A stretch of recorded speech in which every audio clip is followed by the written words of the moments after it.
mo ate. Ano ate? Tag 15 ate.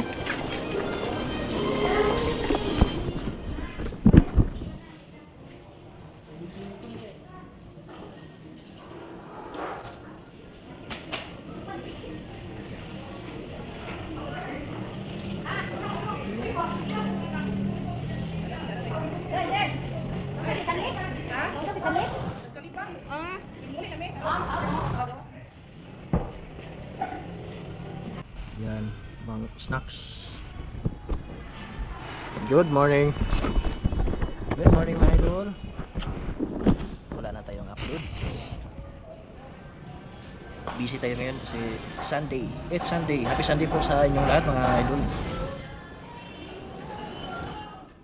Yan, kumusta po? At yun nga pala, Merry Christmas and advance Happy New Year. Malapit na ang New Year mga lods. At pasensya na nga pala kayo, wala na tayong upload. Wala na tayong mga DIY. Busy pa talaga. Time check po. Malapit na po mag alas 11. At nasa prutasahan po tayo. Ayan. Medyo marami-rami yung ating melon at saka yung pineapple. Tsaka yung mangga. Ito pala yung mangga. Hilaw. Kakalburo pa yan mga idol. Saging. Mangga. Bali kanina separate po yung mga hilaw pa. Tsaka yung mga pahinog na. Kasi malapit na yung New Year. Che, pizza ron te? 28? 28. So ilang araw lang New Year na, idol. Kaya maraming stock na putas si mama para sa pagsalubong ng bagong taon. Marami kasing bibili ng mga putas, lalo na yung mga bilog.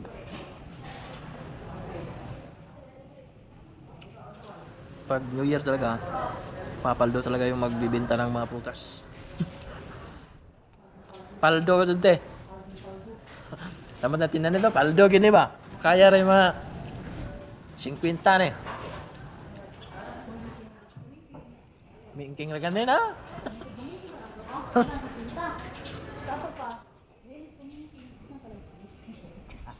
Ala na lang, basta ka din pas mo. Ayan. Tuwing New Year mga idol, marami talaga nagsa-sideline na magbinta ng mga prutas. Kahit nasa iskinita lang, binta. Okay naman yun, pang diskarte ba, pang buhay-buhay ba. Para, well, siyempre, dadaan tayo sa mga legal process, mga ticket, permit, baggage permit.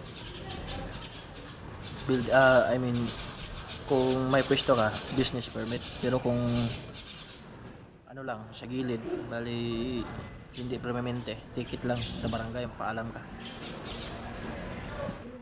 Mga 20k puho natin na, kumbati natin no? 20k or 15, pang ano lang ba? Pang stool stand lang. Uumpisa. Mama. Wow, bukado. Eh, kung ano lang, pinya, tag-binsing ko lang. Mangga, milon. May biyabas, may biyabas. Wapa. Wapa, ito, biyabas yan. Ngapa na hinog. Wala tayong avocado, walang bayabas. Bato na tag-binsing ko. Tag-binsing ko, kilo nga ng ipo. Buo ka ng tubo. Binsing ko, buok. Hindi na, gagmay ka sa pagkalig. Panita ni wala mo na ni Jolene. Igor, kung panghadat. Mata dito. Yan man, mga idol ang matigit. Ito yung 25 pesos. Bisaya. Pang ano lang nyo, pang New Year. Asan ka? Itlog. Hapit na dito. Ang ngay sa tag-number sa mga anak. Gari-gari ka sa tindahan. Akong kausap anak to sa Cebu. Doon, ay mga anak yan. Diba, nakabay. Ayan. Ayan mga idol.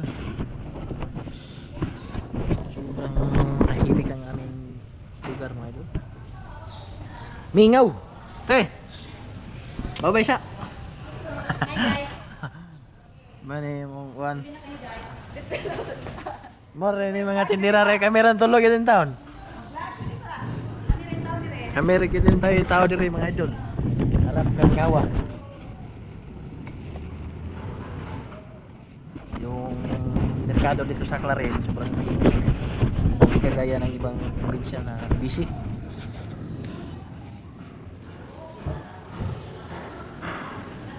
Pero sa papalapit na New Year, dadagsan na yung bibili ng prutas. Yan, 5 minutes na. Ang update ng ito mga idol. Usapang negosyo ba? Yan.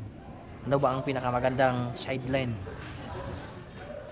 this December? Lalo na ngayong bagong taon. Prutas.